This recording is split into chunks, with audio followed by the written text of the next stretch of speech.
You're looking up to them, according to you. But then this morning again, on the Daybreak program, when we had Besson Okpa here from the NLC, he said the workers are not helping their causes. So when they say, we're going to strike, we're going to protest, don't go to work, have a sit at home. The sit at home in the East is so, well, that was enforced in a very, very horrible way. Yeah, so sure. maybe that's why it's actually being still feared in some parts of the eastern part of the country.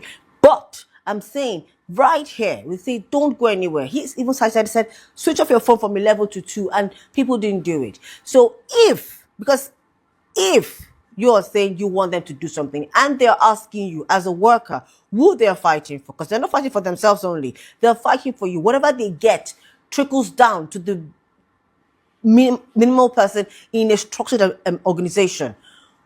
Why are we, the workers of Nigeria, not buying into whatever the NLC or our labor unions are pushing for us? If they say, let's sit at home, let's strike, let's protest, why aren't we doing that? Okay, if I may take it that way itself, I think the fact that the labor NLC was fragmented many years back also has an effect to that itself, because when it was Nigerian labor law, there was a structure, all right, that has its hierarchy.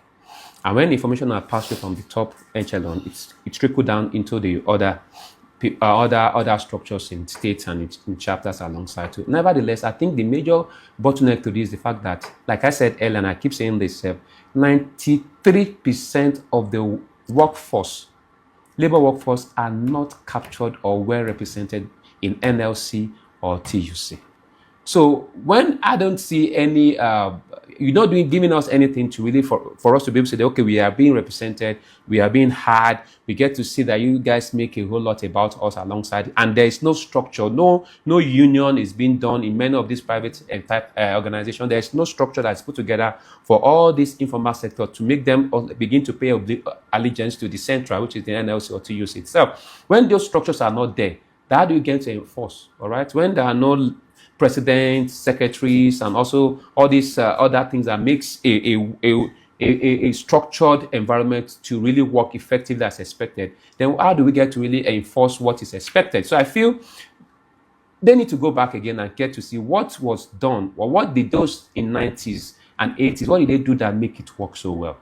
All right, I feel many of those people at that point in time, they are more like an activist. They are really a comrade. They're very hard to crack.